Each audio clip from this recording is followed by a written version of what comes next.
Scoundrel, তোমার এত বড় সাহস, তুমি বাড়ির বউয়ের গায়ে হাত তুলছো? তোর এত বড় স্পর্ধা! যত বড় মুখ না তত বড় কথা।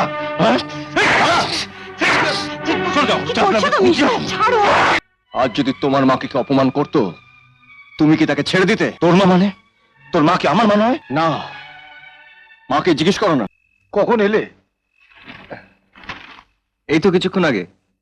বাড়ির খবর নেবে বলে বেচারা কখন থেকে বসে আছে। ওকে চাটা দিয়েছো তো?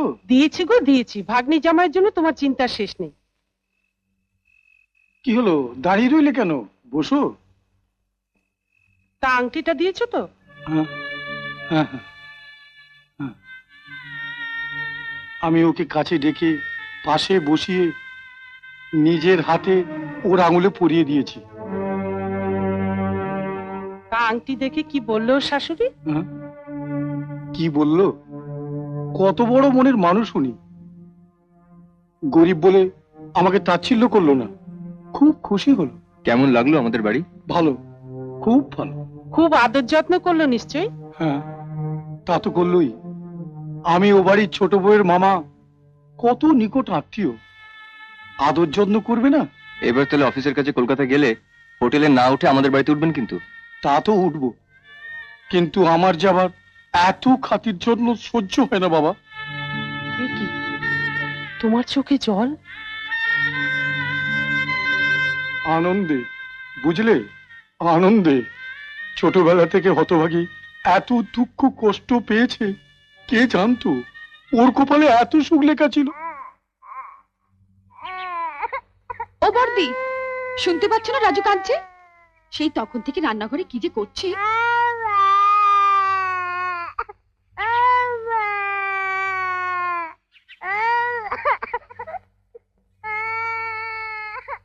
ও বর্দি, এক মা হয়েছে, ছেলের দিকে যদি এতটুকু নজর দেয়। কি হলো?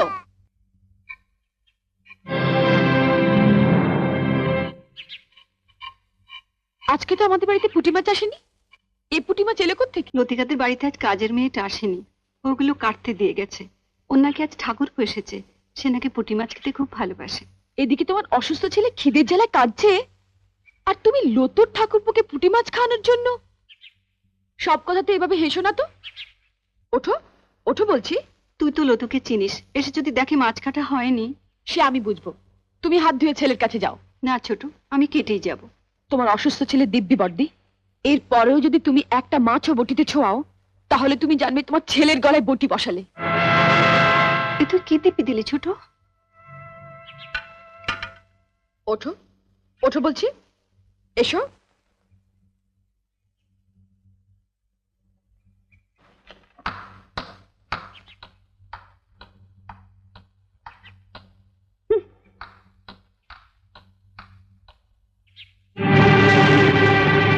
বড় বৌদি, বড় বৌদি, ও বড় বৌদি।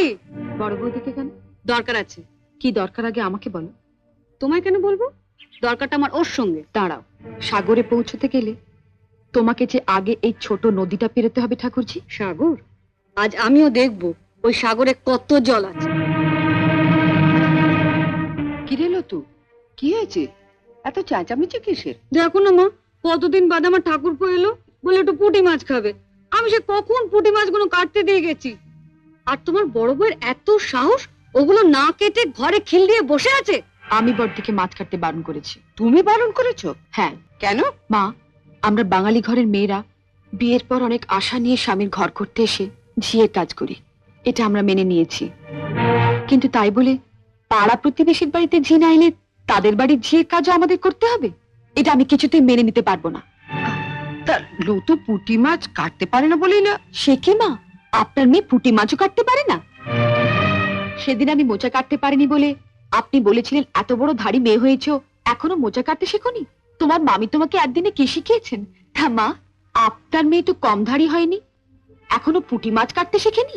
আপনি কি শুধু ওকে কলাবাজি করতে শিখিয়েছিলেন? শুনলে মা, শুনলে? ঠাকুরপুকে যখন পুঁটি মাছ খাওয়ানোর এতই শখ, তখন মার কাছ থেকে পুঁটি মাছ কাটাটা শিখে নিলেই পারো। আর মাও যদি পুঁটি মাছ কাটতে না জানেন, তুমি রোজ বিকেলে আমার কাছে 4টে করে পুঁটি মাছ নিয়ে আসবে। আমি তোমাকে শিখিয়ে দেবো বটিতে ঘষে ঘষে পুঁটি মাছের ছাল কিভাবে ছাড়াতে হয়। কেমন? কি হলো? বুকটা বুকটা কেমন করছে।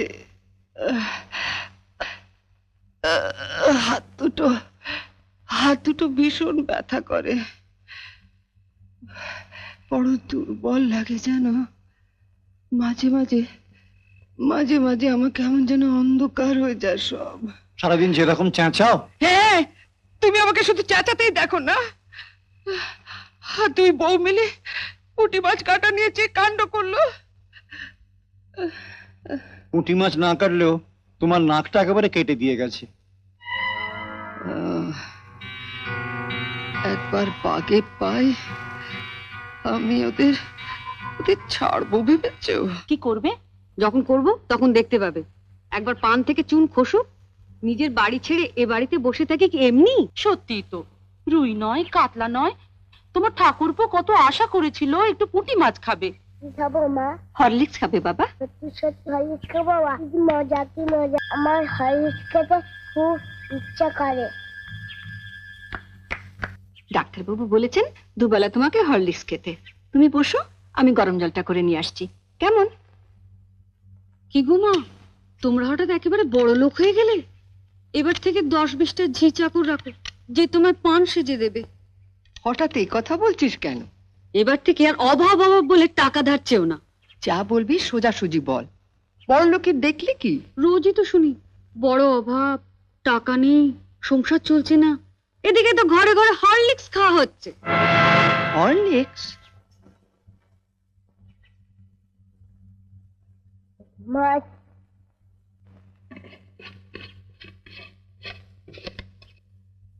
মা একটু হরলিক্স দাও না, চেটে চেটে খাবো। দিচ্ছি বাবা।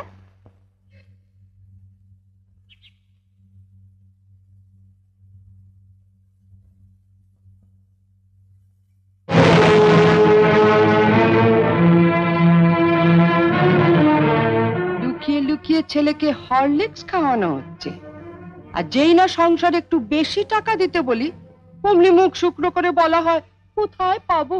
জ্বরেও দুর্বল হয়ে পড়েছে মা, ডাক্তার ওকে হরলিক্স খেতে বলেছে, তাই ওর বাবা ধার করে। থাক, ওসব কথা অনেক শুনেছি, ধরা পড়লেই ধার করেছি। নে লতু, তুলে নে হরলিক্সটা।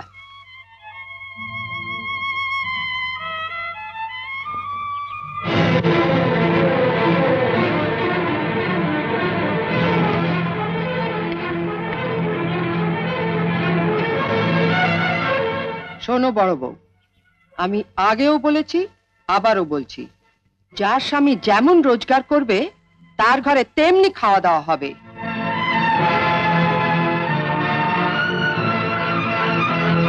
ছেলেকে যদি হরলিক্স খাওয়াতেই হয় তাহলে কর্তাকে বলো রোজগার একটু বাড়াতে, নয়তো এর পরও যদি ছেলে হরলিক্স খেতে চায় তাহলে বাজার থেকে 20 পয়সা দিয়ে হরলিক্স বিস্কুট কিনে এনে দিও, কেমন?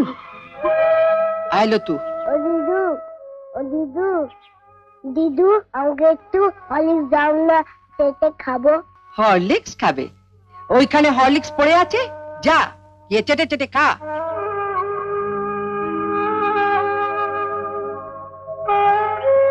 মা, মা দিদি বললো হরলিক্সটা খেতে, শুয়ে পড়ে চেটে চেটে খেয়ে নেবো। খালি খাওয়া খাওয়া আর খাওয়া, মরতে পারিস না, তোমাকে মরতে পারিস না, মরতে পারিস না। ওকে মারছো কেন? ওর কি দোষ? আমি আর পাচ্ছি না ছোট, মা হয়ে ছেলেকে একটু হরলিক্স খাওয়াতে পারবো না, সে অধিকারটুকু আমার নেই।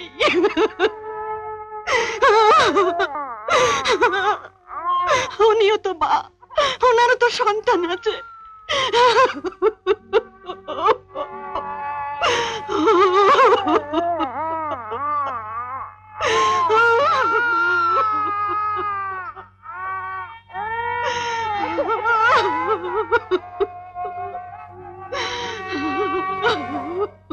আমার পেছনে লাগা?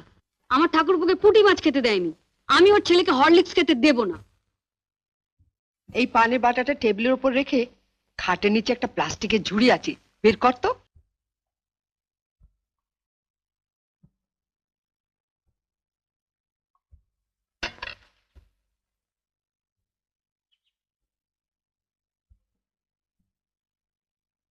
বস। জানিস, বাজার থেকে আপেল আনিয়েছি, শরীরটা এত দুর্বল লাগে। ওই হরলিক্সটা তুমিও খেতে পারো মা। হ্যাঁ, প্রত্যেকদিন রাত্রিরে 1 গ্লাস করে হরলিক্স করে খাবো। হ্যাঁ, আর বানাতে দেবে বৌদিটাকে। তবে একা খেও না মা, বাবাকে একটু দিও। হুম। বিয়ের পর তো বাবাকে কিছু খাওয়ালি না, তা এতই যখন খাওয়াবার শখ তখন বাজার থেকে একটু বিষ এনে দে। অসুস্থ নাতিটার মুখ থেকে কেড়ে নিয়ে আসা হরলিক্সটা তোর মাই খা। ঠিক আছে, তোমাকে আর খেতে হবে না। দেখ তো মিষ্টি কিনা।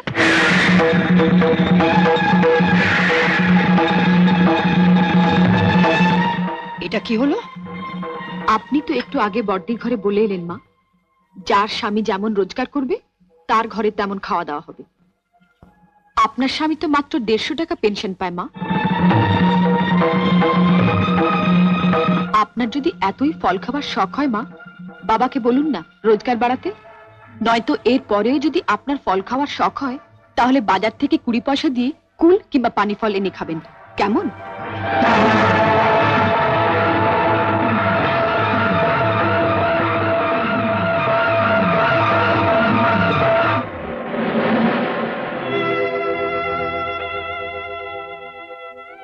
অপ্রিয় সত্য কথা বললাম বলে আমাকে ক্ষমা করবেন বাবা। কি গো, তোমার সামনে আমাকে এমনি ভাবে অপমান করে চলে গেল, আর তুমি কিছু বলবে না? হ্যাঁ বলবো, বলবো, নিশ্চয়ই বলবো। আজ আমি ভগবানের কাছে প্রার্থনা করে বলবো, হে ভগবান, বাংলার ঘরে ঘরে দজ্জাল শাশুড়িদের শায়েস্তা করবার জন্য ছোট বউয়ের মধ্যে একটি করে বউ পাঠিয়ে দিও। উমা, মা চুপ করুন মা, কাঁদবেন না। উমা, আমি ওকে বলবো কালই তনুকে টেলিগ্রাম করে দিতে, ও যেন এসে ওর বজ্জাত বউকে নিয়ে চলে যায়। কি হলো, জবাব দাও। তুমি মার মুখের সামনে থেকে আপেল কেড়ে নিয়েছো। আমাকে তোরা কাশি পাঠিয়ে দে, আমি আর এ বাড়িতে থাকবো না। বউয়ের লাতিজাটাকে আমি আর এ বাড়িতে থাকবো না। কি কথা বলছো না যে? ঠাকুরপো, তুমি চুপ করো। তোমার আশকারা পেয়ে ও আজ মাকে অপমান করার সাহস পেয়েছে। নইলে আগে তো এরকম ছিল না। এই তো নতুন এসেছে, ওকেই জিজ্ঞেস কর না তুই। কি হলো, জবাব দাও। হ্যাঁ, কেড়ে নিয়েছি। যাও, মায়ের পা ধরে ক্ষমা চাও। আমি কোনো অন্যায় করিনি, ক্ষমা আমি চাইতে পারবো না। কি পারবে না? এ তুমি কি বললে ঠাকুরপো? দে, খুব করে দে, দে না, খুব করে দে। ক্ষমা তোমাকে চাইতেই হবে, নইলে ঘাড় ধরে চাওবো। বললাম তো, উনি এই যে মা হয়ে যদি একটা অসুস্থ ছেলের মুখের সামনে থেকে হরলিক্সের শিশি কেড়ে নিতে পারেন, সেটা যদি অন্যায় না হয়ে থাকে, তাহলে আমিও ওনার মুখের সামনে থেকে আপেল কেড়ে নিয়ে কোনো অন্যায় করিনি। শুনলি পোড়া মুখের কথাটা? শুনলি একবার? আমি শেষবারের মতো জানতে চাইছি, তুমি মায়ের পা ধরে ক্ষমা চাইবে কিনা, নইলে কিন্তু আমি আবার মারবতি পা। ঠাকুর, তুমি আমার স্বামী, একবার কেন 10 বার তুমি আমার গায়ে হাত তুলতে পারো, কিন্তু ও পায়ে আমার হাত একবারও পড়বে না। দীপা, তুমি যদি মায়ের পা ধরে ক্ষমা না চাও, তাহলে কিন্তু পৃথিবীর কেউ তোমাকে এসে আজ বাঁচাতে পারবে না। আমি ঘর ধরে তোমাকে এই বাড়ি থেকে বার করে দেবো। ক্ষমা আমি চাইতে পারবো না। তুমি ক্ষমা চাইবে না? না। না। স্কাউন্ডার, তোমার এত বড় সাহস, তুমি বাড়ির বউয়ের গায়ে হাত তুলছো? বর্দা, আমার হাত ছেড়ে দাও। আজ এই বাড়িতে আমার মাকে অপমান করা হয়েছে, আমি কিন্তু আজ বড় ছোট কিচ্ছু মানবো না। তোমার গায়ে হাত উঠে যাবে। কি বললি তুই? তোর এত বড় স্পর্ধা? রাস্কাল, যত বড় মুখ না তত বড় কথা। হ্যাঁ? চলে যাও, ছাড়ো।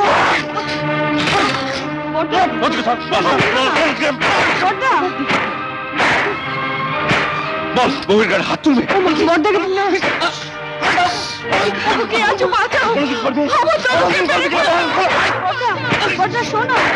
দিদি, দাদা, ছেড়ে দিন দাদা।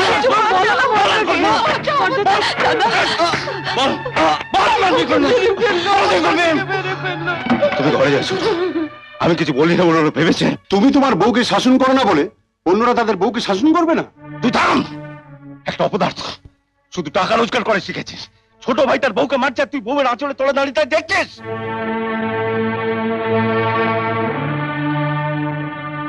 শুনছেন, আমি যে এতদিন চুপ করে থেকেছি সেটা কম রোজগার করি বলে নয়। চুপ করে থেকেছি ওই অন্ধ অসহায় লোকটার কথা ভেবে, যে তার জীবনের সমস্ত আলো তোদের সংসারে বিলিয়ে দিয়ে আজ নিজে নিঃস্ব হয়ে দাঁড়িয়ে আছে। এই তুই চুপ থেকেছিস? এই কম টাকা রোজগার করে চুপ না থেকে কি করবি? মা, কম টাকা রোজগার করা যদি অপরাধ হয়, আমি মানছি আমি অপরাধী, কিন্তু আমার সেই অপরাধের সাজা কি তোমরা আমায় দাওনি? দিনরাত তোমরা আমার এই বউটার উপর অত্যাচার করো। রাতে সে বালিশে মুখ ঢেকে কাঁদে, আর আমি তার স্বামী হয়ে মুখ বুজে তা সহ্য করি। আচ্ছা মা, একটা পুরুষ মানুষের কাছে এর চেয়ে বড় সাজা কি হতে পারে বলতে পারো? বলো না। আমি তোকে সাবধান করে দিচ্ছি তনু, ফের যদি এর গায়ে হাত তুলবি আমি তোর হাত দুটো ভেঙে গুঁড়িয়ে দেবো। আমার মাকে যদি কেউ অপমান করে তাকে আমি ছাড়বো না। আজ যদি তোমার মাকে কেউ অপমান করতো, তুমি কি তাকে ছেড়ে দিতে? তোর মা মানে? তোর মা কি আমার মা নয়? না, মাকে জিজ্ঞেস করো না, মা তোমার মা কি না?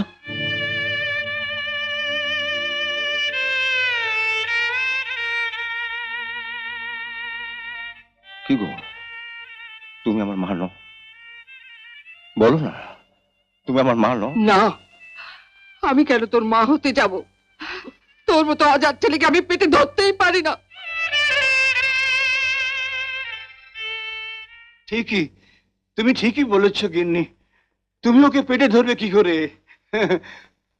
তোমার পেটটা তো কয়লার খনি, ওখানে শুধু কয়লা জন্মায়, সোনা জন্মায় সোনার খনিতে। ঠিক আছে, ঠিক আছে, তোমার সোনা নিয়ে তুমিই থাকো। আজ থেকে ও আর ওর বউয়ের সঙ্গে আমাদের কোনো সম্পর্ক রইল না।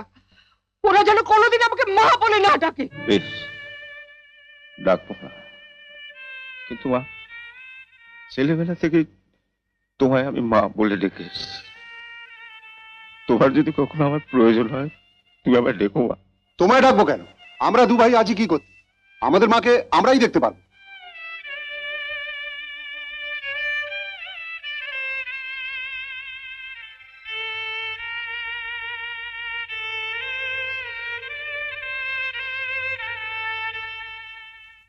কিরে তনু, চুপ করে গেলি? তোর বউকে তুই ছেড়ে দিবি? আমি আজই ওকে নিয়ে এখানকে চলে যাব। এসো, এসো। নাও, তৈরি হয়ে নাও, আর তোমার মার যে গয়নাগুলো আছে সেগুলোকে বার করো। কেন? গয়না দিয়ে কি হবে? তোমায় নিয়ে তার মেসে তোলা যাবে না। দুদিনের জন্য মা বাড়িতে থাকবে। আমি ওই গয়নাগুলোকে বেচে একটা ঘর ভাড়া করবো। আমার মায়ের গয়না বেচে ঘর ভাড়া করবে?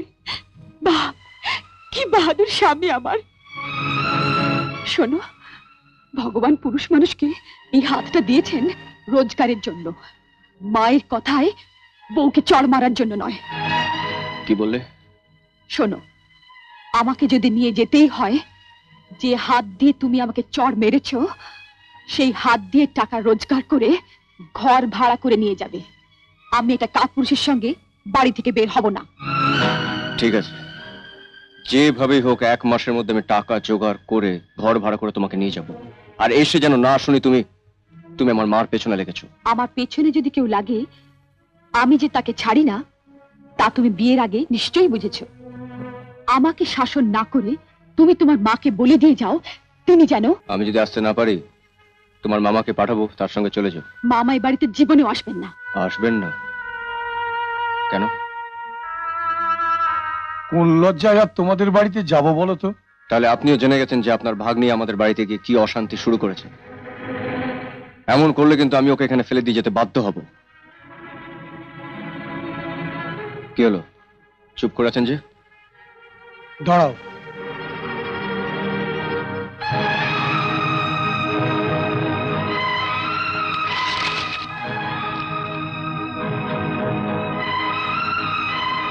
এই সেই আংটি যেটা নিয়ে আমি তোমাদের বাড়ি গিয়েছিলাম। দেখি,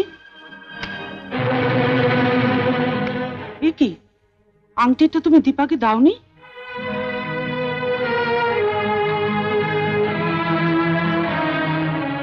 দিতে তো গিয়েছিলাম,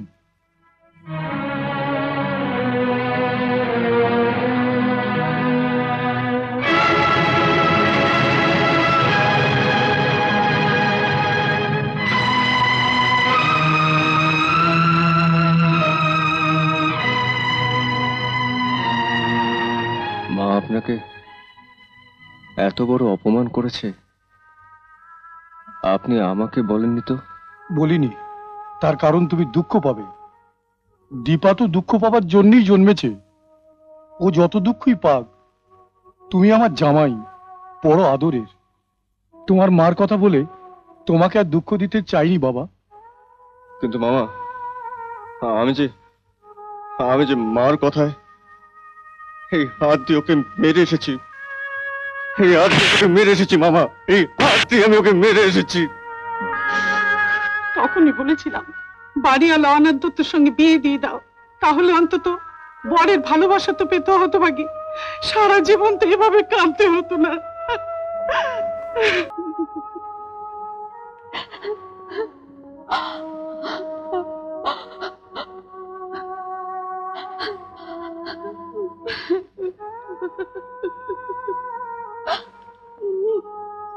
ছোট, ওঠ ভাই, খেয়ে নে। সারাদিন না খেয়ে কান্নাকাটি করলে শরীর খারাপ করবে। ওঠ। আমার খেতে ইচ্ছে করছে না, তোমরা খেয়ে নাও। তুই না খেলে তোর দাদাও বলেছেন উনিও খাবেন না। দাদা খাবেন না কেন? তা আমি কি করে জানবো? তুই গিয়ে জিজ্ঞেস কর। চলো। এমন আরো অনেক ভিডিও দেখতে এই চ্যানেলটি সাবস্ক্রাইব করে নিন এবং পাশের বেল আইকনটি প্রেস করে দিন।